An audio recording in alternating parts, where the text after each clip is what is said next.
चलो second numerical करते हैं। सेकेंड न्यूमेरिकल में क्या बोल रहे हैं, the volume of a cube. देखो यहाँ पर एक चीज इंट्रोडक्शन में थोड़ा कंसेप्ट में रह गया, लेकिन यहीं पे न्यूमेरिकल में आया तो बता देता हूं। जब भी रेट ऑफ चेंज इंक्रीज बोले ओके तो वो प्लस होगा, और अगर डिक्रीज बोले तो माइनस होगा, सिंपल। जैसे अभी मैंने वो वाटर रिवर वाटर का एग्जांपल लिया, अभी पानी डैम में से आ रहा है तो तुम्हारा यहाँ जो वाटर फ्लो है उसका रेट बढ़ जाएगा। और अगर ऐसा समझो कि डैम में से जितना पानी छोड़ रहे थे कंटिन्यूअसली वो अब छोड़ना बंद कर दिया। सपोज एक गेट हमेशा ओपन रहता था लेकिन एक गेट भी बंद कर दिया वाटर स्टोरेज करने के लिए, तो भी वाटर फ्लो क्या हो जाएगा, डिक्रीज हो जाएगा। डन। सो इंक्रीज मतलब प्लस और डिक्रीज मतलब माइनस, तो उसके अकॉर्डिंगली साइन लेनी है। ओके चलो। Second, the volume of a cube is increasing at the rate of 8 centimetre cube per second. Volume इस रेट से बढ़ रहा है। अब देखो यहां पे कुछ भी नहीं बोला विथ रिस्पेक्ट टू, तो हम क्या बोल देंगे, with respect to time. Again unit भी चेक कर सकते हो तुम, तो देखो cm क्यूब मतलब वॉल्यूम और सेकेंड मतलब क्या, time. Done. Okay.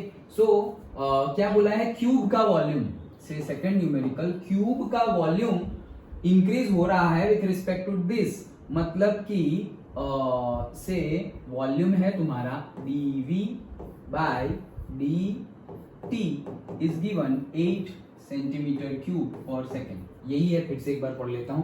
The volume of a cube is increasing मतलब plus increasing at the rate of 8 centimetre cube per second. हाँ यस करेक्ट है। Okay. How fast is the surface area increasing, surface area increasing ही हो रहा है, ठीक है, plus how fast is the surface area increasing when length of an edge is 12 centimetre. Okay, तो हमें एज की लेंथ मतलब से ये क्या है, क्यूब है। ओके, तो क्यूब में सपोज ए है मेरी एज, ऐसा लिख देना तुम, suppose a is the edge of an length and that is equal to कितना है 12 सेंटीमीटर। और हमें ऐसा बोला है कि how fast surface area is increasing, तो एरिया की बात करें तो एरिया ऑफ अ क्यूब क्या होता है, एरिया एरिया ए स्क्वायर।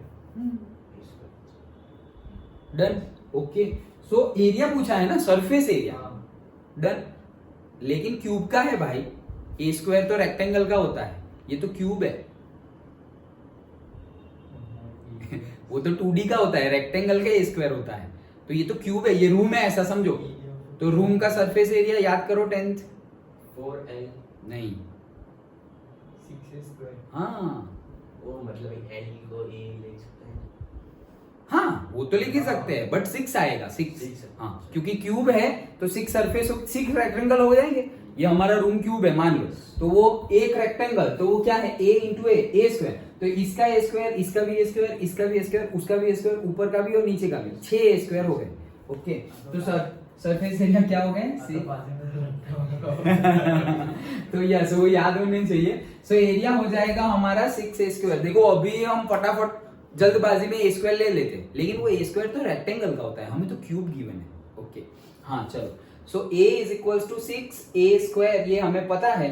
और अब क्या करना है हमें, सरफेस एरिया इंक्रीजिंग, तो भाई इसमें क्या करना है, डीए बाई डी टी निकाल दो। ओके, हमें फाइंड क्या करना है, how fast is the surface area increasing, मतलब कि D A by D T, ये फाइंड करना है, करेक्ट, ये फाइंड करना है।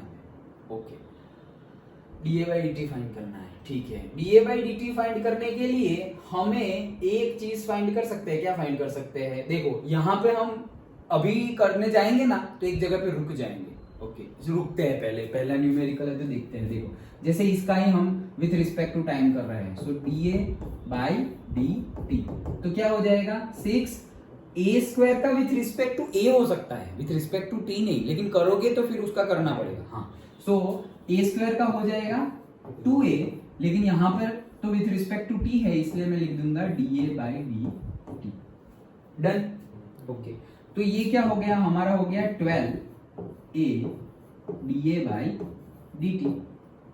ये मुझे मिल गया D A by D T जो ढूंढना है वो, लेकिन ये तो ये फॉर्म में मिला है, इसमें तो D small A by D T भी है और ये ए भी है, ए की वैल्यू तो मुझे गिवन है लेकिन this value I don't know, तो अटक गए। तो इसके लिए हमें पहले जो गिवन है उसका तो यूज ही नहीं हुआ, उसका यूज करेंगे। ओके, तो वॉल्यूम का गिवन है तो वॉल्यूम हमें पता है, वॉल्यूम का फॉर्मूला क्या है for a cube, volume of a cube, हाँ ए क्यूब, हाँ, तो ए का क्यूब, वॉल्यूम ए का क्यूब होता है। अब dv बाई dt करते हैं, dv बाई dt, तो वो क्या हो गया 3a का स्क्वायर, लेकिन विथ रिस्पेक्ट टू t था तो dA by dt, done.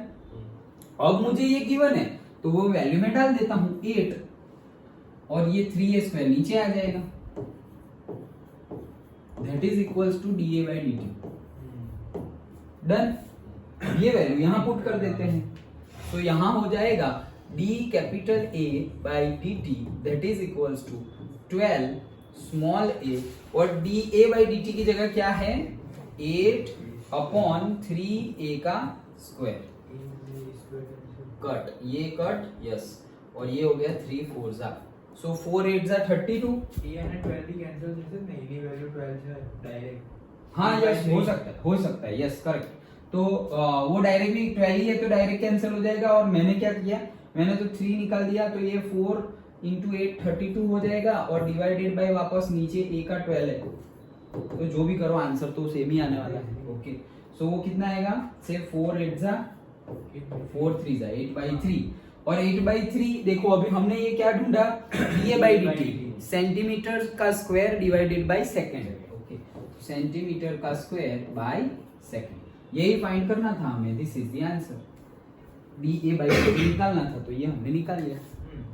Okay, so generally हमें जो गिवन होगा उसी से स्टार्ट कर दो, ये तो हम अटके इसलिए वापस यहाँ पर गए, लेकिन अगर हम यहीं से आंसर आ जाता तो इसका तो यूज ही नहीं किया हमने। ओके, सो जनरली जो गिवन होता है वहीं से स्टार्ट कर दो, मतलब वॉल्यूम का with respect to time given है तो वॉल्यूम से स्टार्ट ही कर दो, वहां जो वैल्यू मिलेगी उसका आगे यूज होगा, डन।